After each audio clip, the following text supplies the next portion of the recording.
Welcome to the Scottsdale Vibes podcast. I'm Alicia Haygood.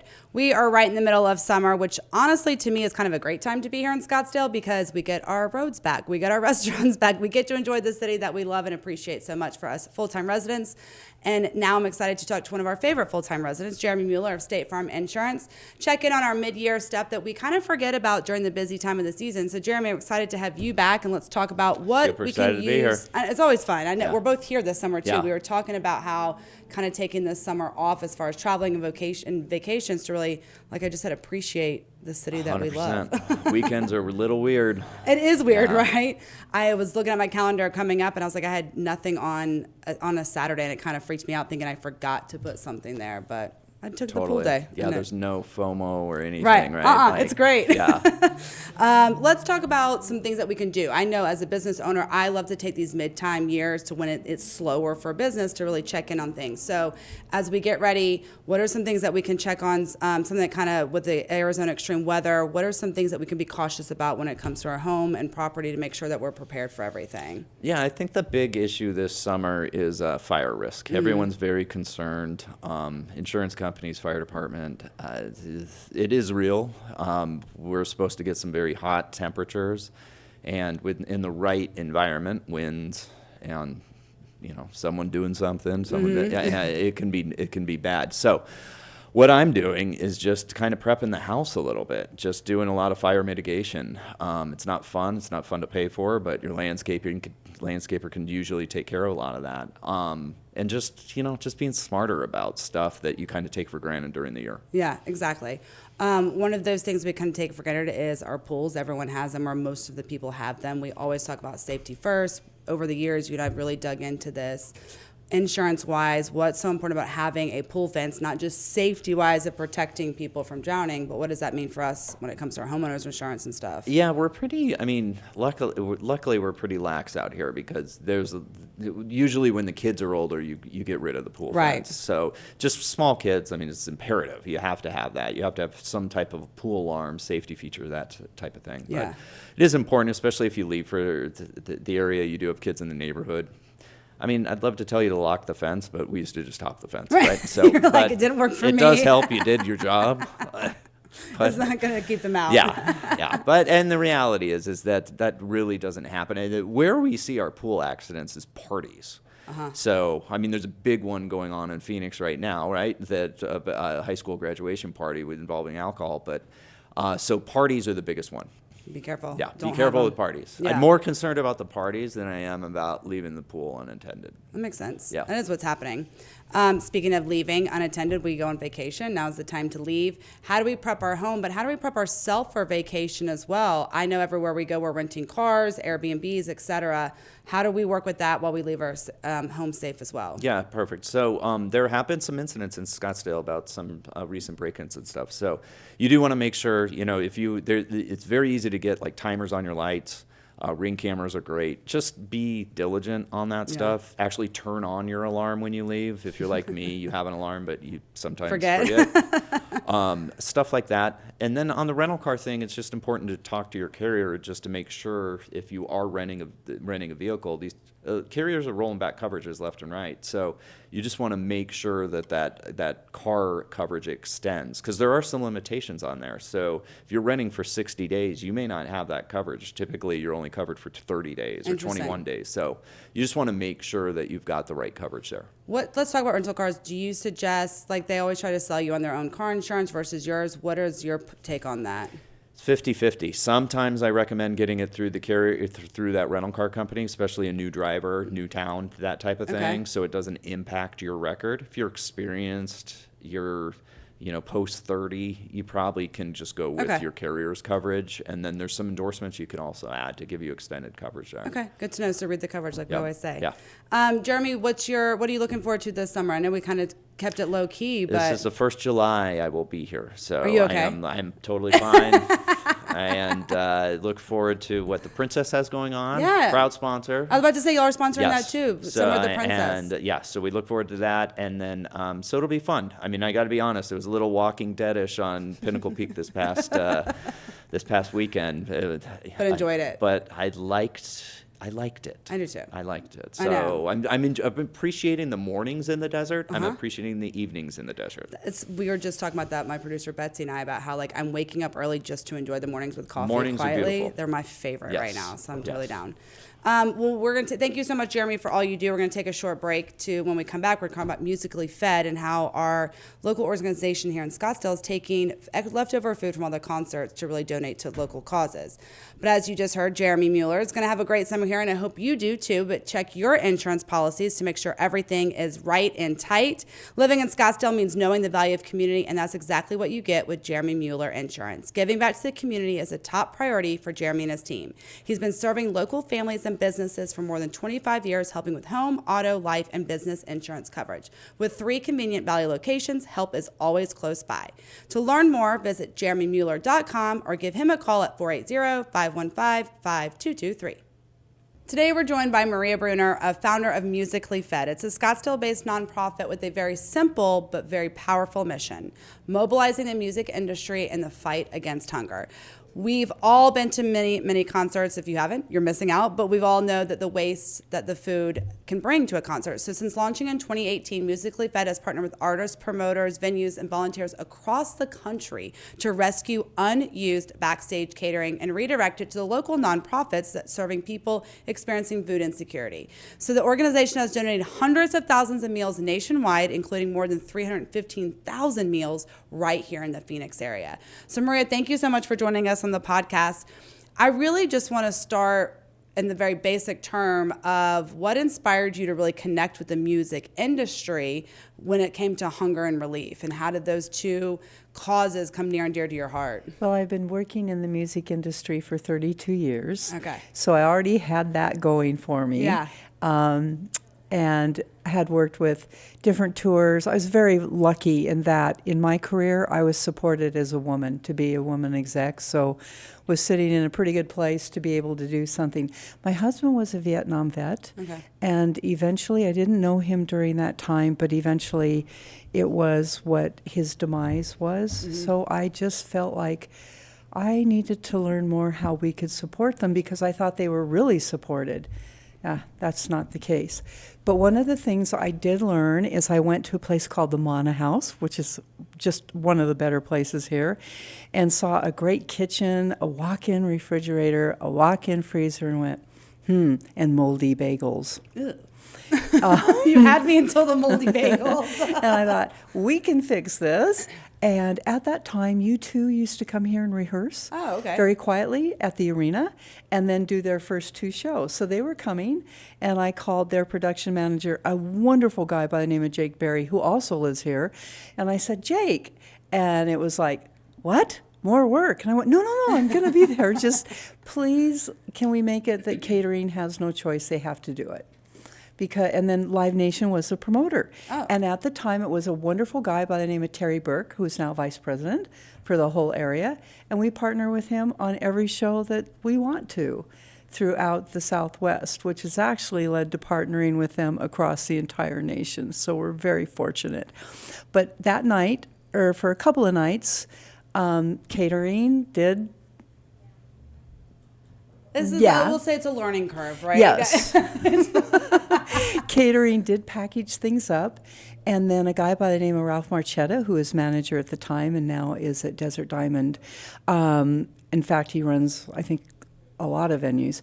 We found an old snow cone cart behind the bleachers. Oh, my gosh. I said, well, how am I going to get that down the street? Yeah. That's how that goes, right? You just roll it down. Yeah, we did. Yeah. We did. Mm-hmm. So was right outside of 7th at the VA, and there was no one.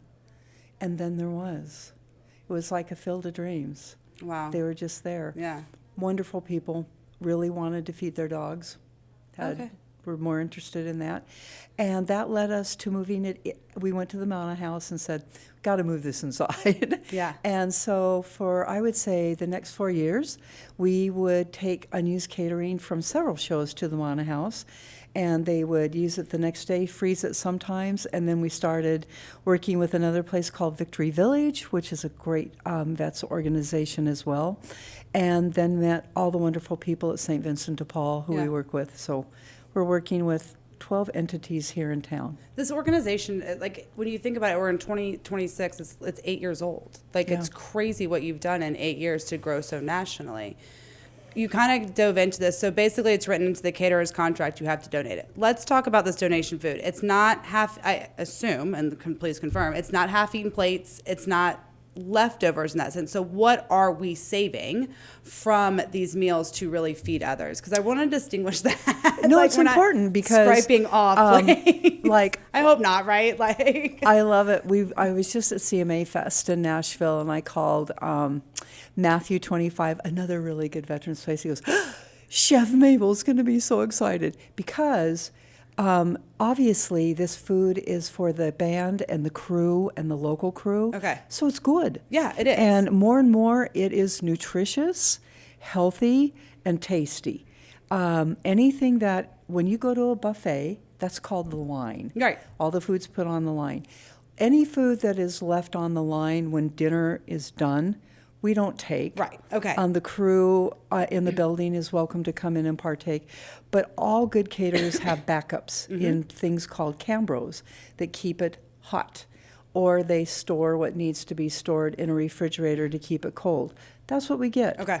And if there isn't any, we're ecstatic because it means they're sustainable. They did it right. I love that. Which is, wouldn't that be wonderful? Yeah. I love eating leftovers. I hate leftovers, right? Like it's a catch-22 because you just don't want the food waste. Make sure the leftovers are just enough in that sense. Well, most caterers are really good about how they pack it up. It's attractive when we deliver these pans to wherever it's going. It's labeled, it's dated. They know what they're getting. The concert ends tonight at 10 o'clock. Really, the food ends earlier. When I worked in sports production, we were always fed behind the scenes before the game. So everything's done before the game starts, the concert starts. Correct. How do you work with it? You go in and you plan with these local organizations. Hey, we're having a concert. U2's playing here tonight. Around 9 o'clock, we know we're going to have all this food. Do you then have your people come in and get it, and then you deliver it that night to these organizations? So here in Phoenix tonight, we will be picking up the crew food from Ed Sheeran's concert, which is on Saturday. Yeah. We know we're going to deliver it to the Faith House, which is part of New Leaf Domestic Violence Shelter. So we work that out probably 3 to 4 days in advance. Oh, okay. Yeah, not that soon. I mean, you work. Well, it's my staff would say that's like a year. Oh, okay. I would think a year. Because like, the concert. We will get. When was it? The other night, it was like at 10 o'clock. Hey, this is so-and-so. I've probably got 200 meals. Can you come get it now? Oh, but I love that they know about you to call. Like, that's huge. And actually, we do have a couple of agencies that do have people on 24/7. Okay. I lucked out that night and got Salvation Army, who said, we'll send someone over to get it. And they did. Okay. When we do a tour, like we're getting ready to start NOAACon and Dirk Bentley, we know these agencies across the nation. We've worked with them. We call them pretty way ahead of time to see if they can take it, because good tours, hint, hint, good tours provide runners that will deliver for us, which ensures that everything is happening. I've been a runner before, so I understand. So you get what I'm saying. And the sweet spot is usually between 9 and 10. Yes, so if dinner comes down at 8 or 8:30, bing bang, it's wrapped and off the runner goes. And then we are starting this program where we want to talk to the runner before they go, just to thank them and tell them what they're doing for their community. And we find that at least 90% of them have never heard of the outlet, and they live there. Yeah. So that's a really good thing. But we do have volunteers in most of the major markets we work with. We're very prevalent in Las Vegas, Los Angeles, Nashville, Philly, and we've got great people on the ground. I mean, I feel like if you're hooked up with Live Nation, I mean, it's great. Well, they are, if they'll give us a runner, which most of the time they will. But in terms of volunteer, they're really, they're a business. They're a business, and they're stretched. Yeah. They really are. So we put an ask out. We find different organizations. We like to go internally to the music industry first, because that's what we're about.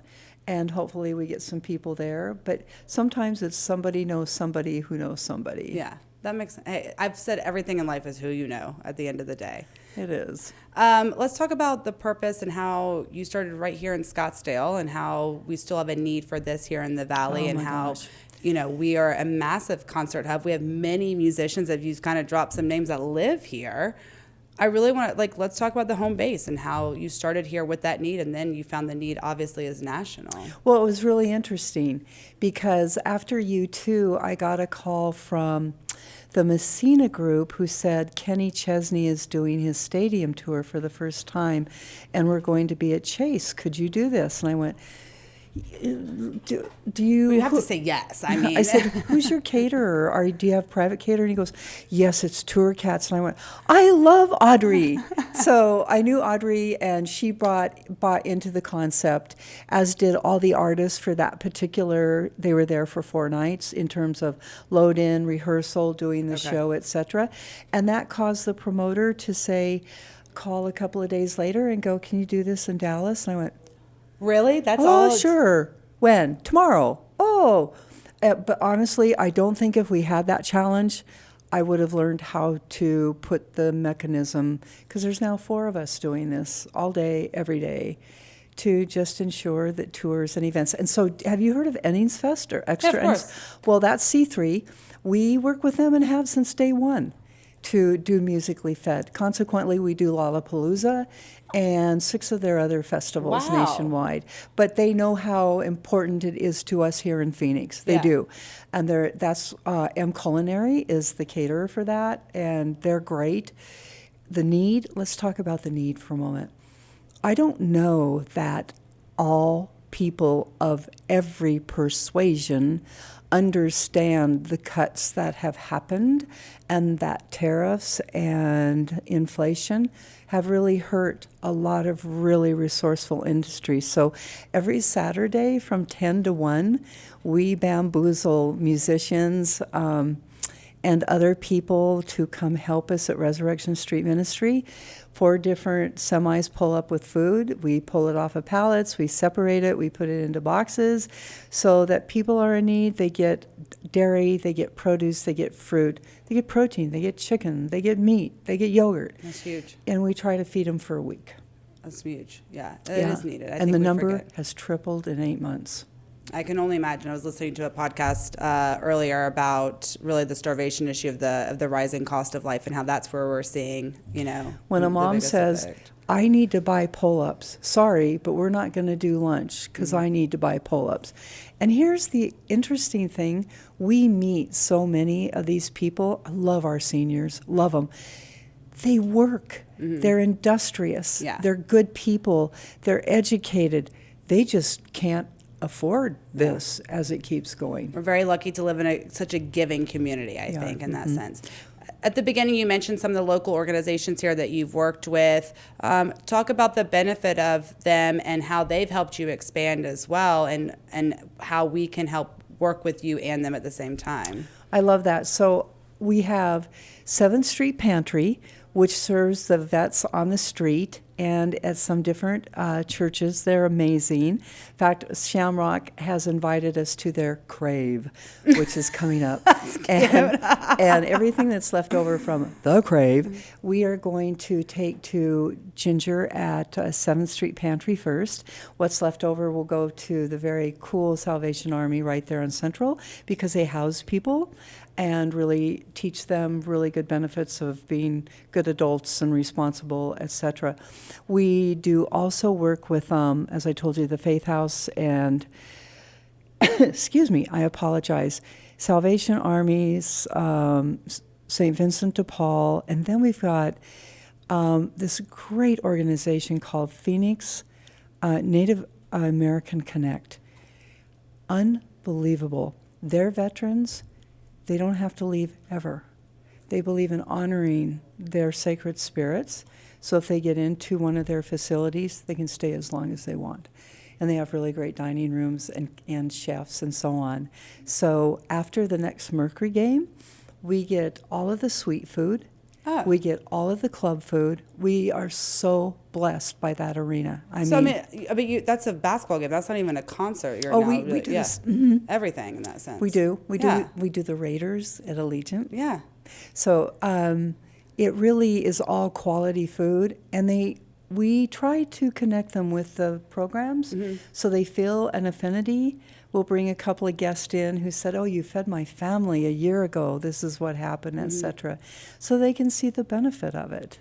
I'm curious, as you've worked with some of these concerts and venues repeatedly and some of these same caterers, have you noticed that the donations have decreased because they're doing a better job of, being resourceful on how much they're using? Or I'm curious how they're kind of being like, wow, we had this much left over. Maybe next time we don't do as much or something like that. Has that happened to you yet? It has. There's a pros and cons to this, right? Well, no, we really do applaud it. Yeah. Billie Eilish, we did her course. tour in Europe and we did her tour here. They would love it if there was nothing left. Right. And so the amount of meals we get from those is much smaller. Okay. But they're really good. They're all plant-based. But overall, do I feel that catering is going, we want to be the sustainable entity? Okay. I can't say that I do. And it's not that they're actively saying that they won't. They're just surviving. They've got, there's a tour I'm doing, which I can't mention, and they have 600 crew people per night. That's a lot. 3 meals a day, every day. So it's a lot, Yeah, that makes sense. I'm curious to know from you, Musically Fed, I love the name. It's obvious we're taking, feeding people from the music industry. I feel like the name is so much more outside of food, how music really does feed our soul and who we are and our purpose. What does music do for you that it really feeds you outside of just a nutritional base? Makes me happy. I came home from a very hard trip, 8 days of interesting people, and I try to be the peaceful, mindful, purposeful person. But you can get shook if people aren't happy and they're not happy at all and they give negative vibes or they're not organized or whatever. How do you respond to that? And so the other day I was backstage and I found this guy's boombox and I plugged it in and I turned it up as loud as I could and I said, Siri, play Pink. I love it. And so there we did. Yeah. And you could just see it changed everything just a little bit, which is good. And and then here's another thing we're doing today. We're reaching out to another tour where we said, hey, are you staying in hotels that still do those little mini bottles, which is so not sustainable?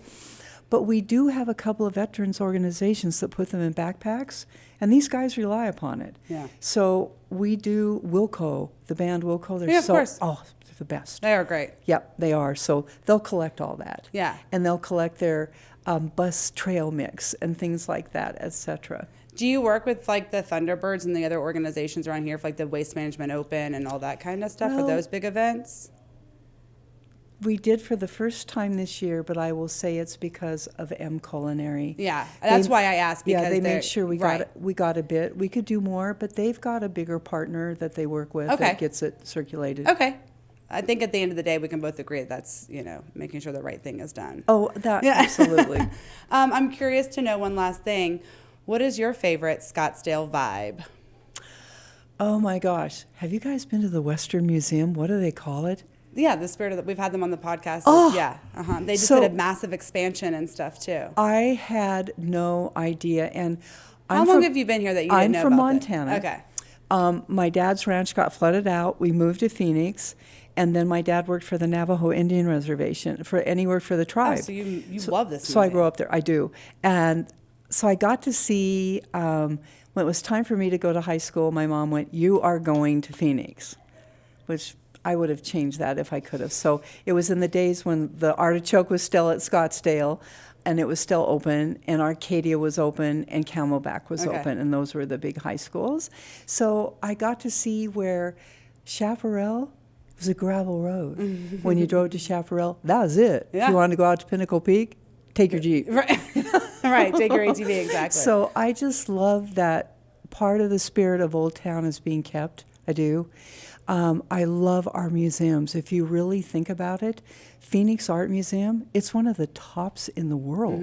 You think about the Heard Museum. The MIM Museum, I'm speaking. MIM, we love the MIM. We the just had a group called Take Six there that we do marketing for. And then the Western Museum, unbelievable. I love it. We're loved. We're so lucky. We are very lucky. Well, listen, the music industry is lucky, and so are all the organizations that Musically Fed works with, so I appreciate you all. Find out more on how you can help and volunteer at musicallyfed.org. As you heard, Maria said, there's only 4 of them full-time. They always need our support. It starts here locally as well. And if you're involved in the music industry or want to help out, get involved with Maria and see how you can help save some food and meals and feed our local people here. But first, let's talk about Shawn Shackelton with our favorite real estate agent. She's been over here 25 years, helping agents and us all alike find our next housing. So she has guided buyers and sellers with straight talk, smart strategy, and data that keeps us ahead of the market. If you want a calm pro who won't let you settle for less, reach out to Shawn at 480-734-7277 or visit her at theshackletongroup.com and make your next move a winning one. Don't forget to stay in the loop with all things Scottsdale Vibes by getting on our newsletter, as tongue-tied here, at scottsdalevibes.media. We're also on social media on Instagram, TikTok, Facebook, or have a great week, Vibes. Have a great week, Scottsdale, and I'll keep vibing with you around town as soon as I get my tongue tied.